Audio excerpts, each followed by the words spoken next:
The whole is you know what to do, not that to make me not speak to you. Why would you?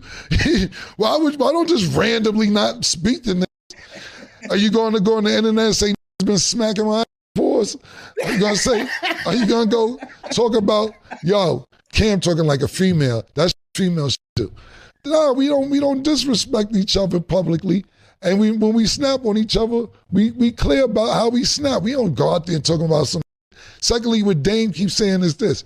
I told Cam I was going to do that. No, you didn't. You said you was going to say smack me on pockets, not smack me on that. But secondly, to that point, Dame, and I'll leave it at this. If you got to ask me to post, to say something, you know you're wrong. Because if you got to ask, you know you shouldn't be saying it anyway.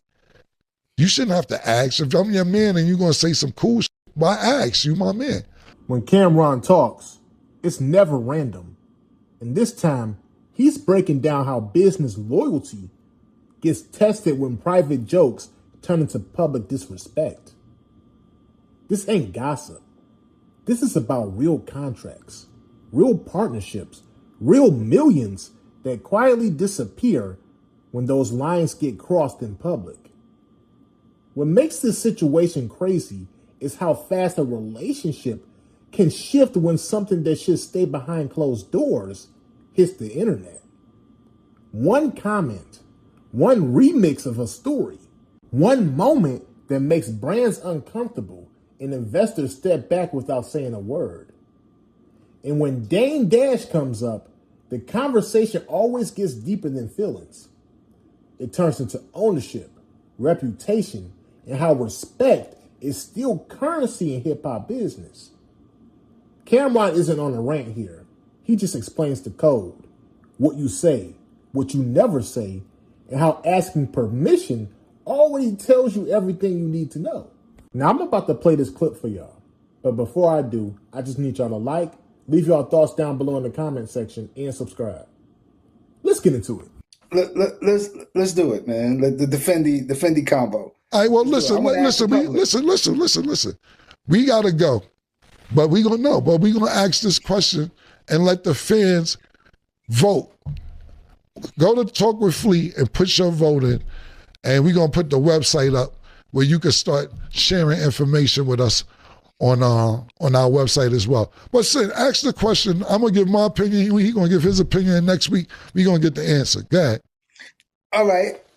If you're one of your close friends bought, let's say, his dream car, which is like a red BMW, and that's your same dream car, and you went out and bought the same color red BMW, is that weird?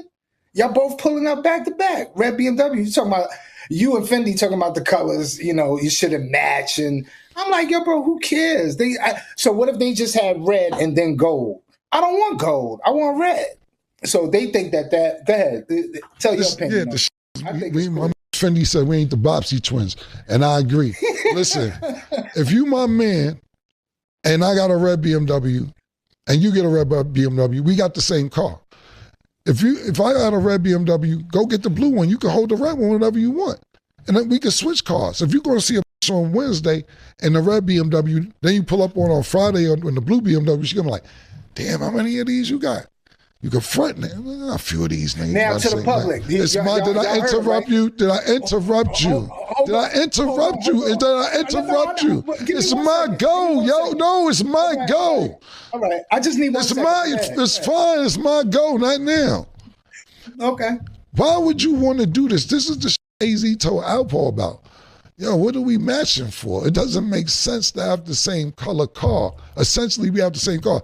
This nah, we gonna look fresh going back. How old are we?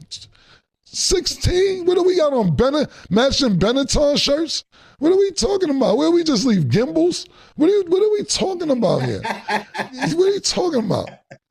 Yeah, what's your last statement? Yeah, because we gotta go. What I wanted to say, he just said you could switch up.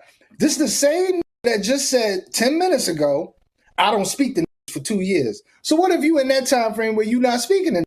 So where am I supposed to switch up with? The whole about it is... I got him, Larry. I got him with that one. That was good. The whole right there, right, Larry?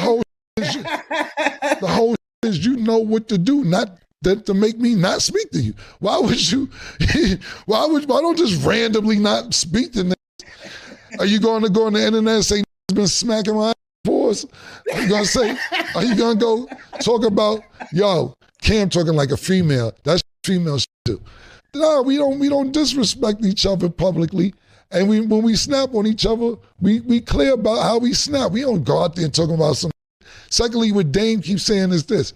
I told Cam I was going to do that. No, you didn't. You said you was going to say smack me on pockets, not smack me on that. But secondly, to that point, Dame, and I'll leave it at this. If you got to ask me to post to say something, you know you're wrong.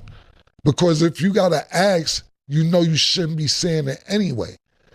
You shouldn't have to ask. If I'm your man and you're going to say some cool shit, why ask? You my man. But you had to ask because you knew you were going to say some up shit. You remixed it. Now you blaming me because I don't want to talk about you saying the smacked me on the ass and I'm talking like a girl and I don't promote none of your stuff. I love you, brother. If you want to come on Talk with Flea and Talk, we're here. I'm available. I love you, brother. But we got to go. Sin City, it was good having you back. Larry, PT, Taylor, Nick. We appreciate y'all. We'll see you. Respect is expensive, and disrespect costs even more. My honest take is this. This situation is bigger than personalities. It's really about how business moves react to public behavior. People always think the damage happens instantly, but it doesn't. The real damage is quiet. The phone stopped ringing. Meetings stopped getting scheduled. Opportunities dry up without anybody announcing it. When you listen to Cameron, he's not angry. He's calculated. That's somebody who understands that relationships are assets, not emotions. In hip-hop business especially, the way you speak about people publicly can either protect your brand or slowly poison it. And on the other side, Dame Dash has always represented boldness and independence. That energy built empires. But that same energy can clash with how modern business works today. Because today, everything lives forever online. Every clip becomes a reference point for investors and partners who don't care about the backstory. And here's the part a lot of people overlook.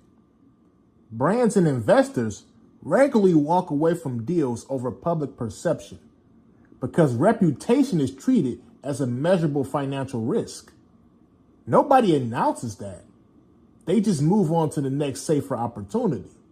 So let me ask y'all this. Do you think Cameron's approach to handling business publicly is the reason he stayed financially relevant for so long? And do you think Dame Dash's unfiltered honesty helps his brand more than it hurts today? Let me know your thoughts down below in the comment section. And make sure you like and subscribe. Peace.